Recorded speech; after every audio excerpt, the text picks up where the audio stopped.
My OddsJam betting strategy for 2025. You see, early in my sports betting journey, I had zero confidence. I didn't know where to go or who to trust. What plays were solid? I heard maybe some player props were better than maybe Moneyline plays. Should I place bets on those? Well, how much money should I place on these bets? I had no confidence. And then I discovered OddsJam and their various different tools. Now, it's taken me roughly 3 years to culminate this strategy, but it's helped me earn over $5,000 betting on the NFL this year, over $4,000 on player props, and almost $8,000 on parlays. So this video is going to be really geared for someone that's looking to positive EV bet, play single or straight bets. Maybe you like to play some parlay bets or round robins. And for my DFS folks, like the Prize Picks and Underdog users, we're going to be able to formulate a foundational betting strategy for you. Set up a perimeter, if you will. This video isn't geared so much for my arbitrage sports bettors because arbitrage betting is pretty clear cut and simple. You place a bet on team A, you place a bet on team B, and you make a risk-free profit no matter what. So sit back, relax, and take some notes. And if you find value in this content, make sure to smash that subscribe button, click that thumbs up button, and make sure to click that bell notification so you don't miss any videos that we drop. Let's first dive into the DFS portion of this strategy and how I like to attack these books like Prize Picks and Underdog. Now, before we jump into the specific breakdown and strategy, I want to make sure that I mention that there's a 1-week free trial linked in the description to OddsJam, and then use my code BillyC to save yourself 35% off your first month after the trial ends. So we're over here on the Fantasy Optimizer with OddsJam, clicked onto Prize Picks at the moment. Now, you can see whatever type of slip that you want to make. Obviously, our odds are derived here. So this means minus 119 odds on 5- and 6-man entries per play. So minus 119 here and here. Everything is derived off of the OddsJam algorithm. Now, the first thing that I will mention is I like to set up a minimum of 2 data points, meaning I want at least 2 other sports books offering their opinions on this play. You can see right here that we have Underdog, Hot Streak, and Sleeper. Their lines are 26.5 to 27.5. So the play right here is taking the over because Prize Picks line is set simply too low. But we need to at least create a 5 or 6 pick entry. So the first strategy, and this might be kind of simple, but I just want to make sure I state this. If the plays aren't in green, or at least in the worst case in that orange or yellow color, then I'm not going after these plays in red. You can fall into a very slippery slope if you start to go after and add on, oh, well, I'm only making a 5-pick entry. I got 2 green ones here. Let's just go ahead and add Draymond, John Collins, and this guy right here. No. Once you this is my line in the sand. I do not dip into any plays in the red whatsoever. So with that example on Prize Picks, I am simply walking away and waiting for some more opportunities to arise before I go ahead and create a slip. Now over on Dabble, we're teed up for 5-man no insurance plays. No matter what sportsbook that you select, guys, OddsJam is automatically going to show you the most optimal slip that you want to make, the best. So again, I have my 2 minimum data points. Now, here in this example, we have a lot of different options that we can go after. Kyrie and Taurean Prince, these are 2 great plays in green, but we need to have a 5-pick play. Now, you can see we have a lot of plays here in the orange and yellow. So what I prefer to do, let's say you're like, hey, bro, I got $20 today that I can make on Dabble slips. Okay. Well, instead of maybe just placing 1 entry, the top 5 picks here for $20, what I would rather you do is chop up that $20 and create a bunch of different types of slips. So just go top down right here. Kyrie, Prince, Lindholm, Proctor, and Palmieri right here. That's our first slip. Okay, great. Maybe we put $2 on this slip. Then we make another slip where we add Kyrie, Prince, Lindholm, Proctor, maybe then this guy, right? And so we're just going to kind of mix and match. Now, my rule of thumb is that whether it's Kyrie or Taurean, anyone in green, I'm not putting them on more than 2 slips. So Kyrie's going on 2 slips. Once he's on 2 different slips, I'm out, I'm moving on. But we're going to make a lot of different combinations. And so we want to spread the wealth, not just dump everything on to 1 slip. See here, in my opinion, we have various different plays here that have an edge. We want to accumulate as much of that edge as possible. So I would rather chop up my $20 into a lot smaller increments, but build multiple slips. So for my best practices with DFS books like Prize Picks, Bettor, Dabble, what I like to do is take the amount of money that I was planning on wagering that day and just build a bunch of different combinations of players on various different slips. Remember, I only like to put 1 player on 2 different types of slips. That's it. You don't want to put the same player on 7 different slips because if that player doesn't hit their mark, Well, now we're in a lot of trouble, right? So we want to mitigate our risk, but make sure that we have a large spread of different edges out there for us. And that's really the successful strategy that I like to use with these DFS platforms. So whether you have $10 or you have $100, I would rather make a lot of different combinations of different slips instead of putting all of my money on 2 or 3 plays. Let's jump into the bulk of my sports betting, which is straight wagers, right? We're over here on the OddsJam Positive EV tool.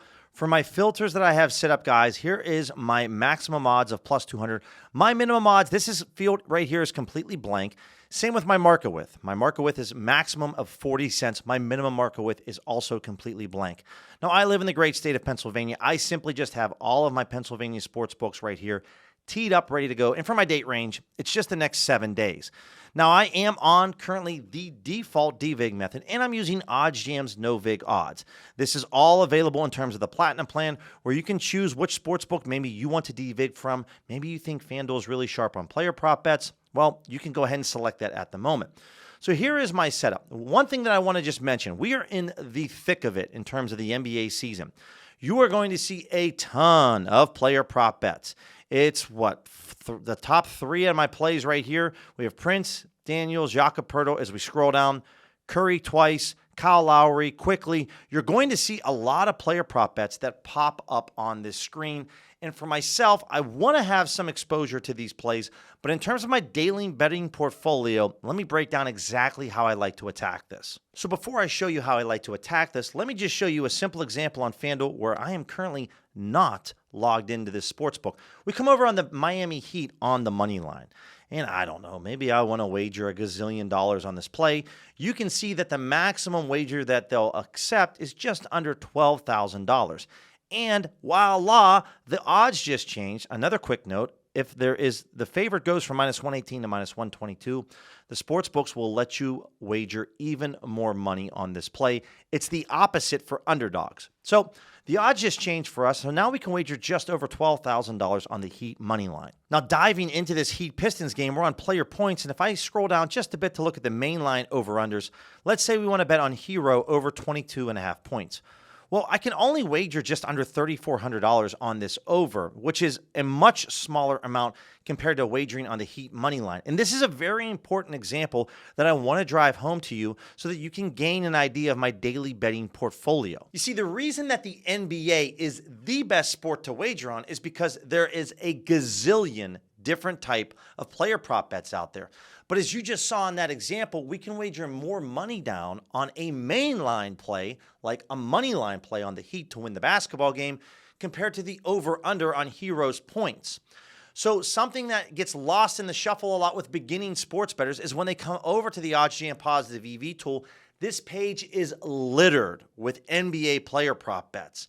But you cannot wager as much money down on player props as you can the mainline markets. So for my daily betting portfolio activity, if you're someone that's starting out new, a recommended rough edge, I would say, is 70 to 75% of my bets I really like to keep in that mainline area, totals, spreads, money lines. I like to keep 25 to maybe 30% of my bets onto player prop bets. This is no different than when you're buying an item on Amazon and you look at the reviews and there's 3.5 stars for 9 reviews on this one product. Well, that's a player prop bet where we don't have a lot of confidence in this play compared to a money line play where we review a different product. It has 5,000 reviews and 4 stars. We have a lot more confidence in that product review for that one item compared to the one that only has 9 reviews. This is no different with money line spreads and totals compared to player props. More money that you can wager on these mainline plays coming in from these sharp sports bettors, these betting syndicate groups, and just in general, the popularity of moneyline plays compared to player props, that gives us more confidence when OddsJam's tool is showing us an edge. Now, you're never going to see an NBA moneyline play live in that 7, 8, or 9% range. But what you will find betting on player props using the EV tool is plays that live above 3%. Now, something that's going to be very invaluable to you is taking the time to set up your filters. So for player props, I like to go at a minimum 3.5% or higher in terms of our EV return. I would say I would also consider 3%. Then for my minimum maximum odds are completely blank. Max odds are at plus 200. Market width, same thing. Minimum market width is blank. max market width at 40 cents. We have an awesome opportunity right here in the Avalanche Flyers game with Mitchkov to score a point, where FanDuel's just giving us the best odds possible. If we place a $100 wager over at BetMGM, we're only going to profit $100, where at FanDuel, we're going to get paid out $108. And if we wanted to profit $100 on Caesars, we'd have to put up $116. So feel free, guys, if you want to attack this play for the full recommended bet size of $370, go ahead and do so. For myself, I like to take a conservative approach from this number, and I'm going to wager $250 on Mitchkov to score a point here in tonight's game. But it's the opposite on a money line play, a main line play for college football. You can see our edge isn't nearly as high, but I think that this is a really big deal when you have sharp books like Pinnacle at -148 and Circuit at -150, pricing this for James Madison, and we can get this at -134 over at FanDuel. If you're having a hard time early on in your journey understanding odds or the value and why this is such a great play, think of it as purchasing a stock. We could buy this stock at FanDuel for $134, where Pinnacle sees this same stock at $148 and Circa is at $150. One other thing to mention on the Gold and Platinum plan with OddsJam, guys, the one-click bet feature. It's a game changer. Look how quickly I'm able to just go over to FanDuel, pull this play up automatically. OddsJam is recommending that I wager $160, and I couldn't agree more. This is a solid play that has an edge. I have full confidence in the bet recommendation and the edge that we have in this play. It's an easy smash. Now, something else that isn't nearly talked about enough, simplifying the process. When you find an edge, if you know that you can beat a certain sports book, like I know I've had incredible success this year, placing bets for anytime touchdown scores for the NFL on FanDuel. That's an edge that I found time and time again. Simplify the process. Rinse and repeat, right? There's going to be a lot of options on this EV page that's going to be very tantalizing. Ooh, I've never bet this before, or this. But if you know that you have solid edges and you can beat certain sports books, maybe you can beat Fliff on college football totals, well, then just go back to the well and keep beating Fliff on college football totals until the college football season is over. Now, when it comes to placing parlays, I like to wager no more than 1% of my bankroll on a specific parlay. So we can see right here for Caleb Martin over 9.5 points, we are receiving the best price possible at FanDuel compared to any other sports book. You wager $100 over at DraftKings, you're going to get paid out $105. Over at FanDuel, we're going to get paid out $125 for that same $100 wager. Heck, if you wanted to bet and profit $100 on Caesars, you'd have to put up $121. So we definitely like this play. So we're going to add Martin with this one-click bet feature right here. But as we come back over to the tool, well, maybe I really like this Central Michigan versus Toledo first quarter total points. Again, the over 10.5, the best price possible we're receiving over at FanDuel. They're the only book that's offering outside of BetMGM plus odds on this play. So here we go. I have this two-leg parlay teed up. Now, within the parlay family, this is the most conservative parlay out of them all. It's just a two-leg parlay. So I like to go up to 1%, typically with two-leg parlays. And since both of these odds aren't egregious, right? We're not talking about plus 400 for Martin and plus 500 for the Central Michigan game. Well, this is a pretty fairly 0.75% up to 1% of my bankroll on this parlay. So what I go ahead and do right here is wager $250 on this two-leg parlay. But over here on Fliff, maybe I want to run a four-leg parlay, taking the top four plays with Daniels, Dixon, Beck, and Western Kentucky. Well, I'm not going to wager 0.75 to 1% of my bankroll on this parlay. I'm going to take a conservative approach. Why? Because it's a lot harder to win a four-leg parlay than it is a two-leg parlay. And while all these plays have an edge, I want some exposure, but not nearly as much because I know the level of difficulty. We're not putting the mortgage on this parlay, so I'm just going to wager $100. Again, these are just parameters to set yourself around. This is a bit of a choose-your-own adventure. If you felt that I should have put more or less on those parlays, well, you can go ahead and do so. But keeping it within these ranges here is going to keep you very safe, keep you in the game. We want some exposure to these plays, but we will also want to make sure that we're not risking too much. Now, for my betting strategy that I do use the Kelly Criterion method. And within OddsJam, in the settings, you can set everything up in terms of your bankroll size. So it tells you exactly how much money that you should put down per play. But as you just saw, that's, again, kind of just the best practices when I look at that recommended bet size Depending on the type of wager that we're placing, the type of market, and the sport that we're wagering on, all goes into the equation and the formula of me determining how much money I'm going to wager on per play. So some best practices. If you're going after player prop bets, let's make sure that we're taking at least a 3.5% minimum, if not higher, for those player prop bets. When it comes to the mainline plays, I like to go after at least 1% or higher for money line spreads or any type of alternate totals and spreads. That's going to give us a level of safety and cushion in case the line moves against us a little bit. We still have a slightly positive EV play, which is going to be favorable to us. And then with these player prop bets, we're not putting the mortgage down on each individual play because, as we know, there's less liquidity in this market. So while we have identified a play that has an edge, we don't want to put all of our chips in. So what I found utilizing this strategy is that the road that I'm traveling is less bumpy compared to placing all of my bets on 5, 6, or 7 leg parlays. I'm going to run into some losing streaks and some losing days, but it's a very conservative approach, not only in the markets that we're attacking, but also how much money we're putting down per play. But if you're someone that does love to wager on NBA player props, as I mentioned before on the OddsJam EV page, it's going to be littered with various different props.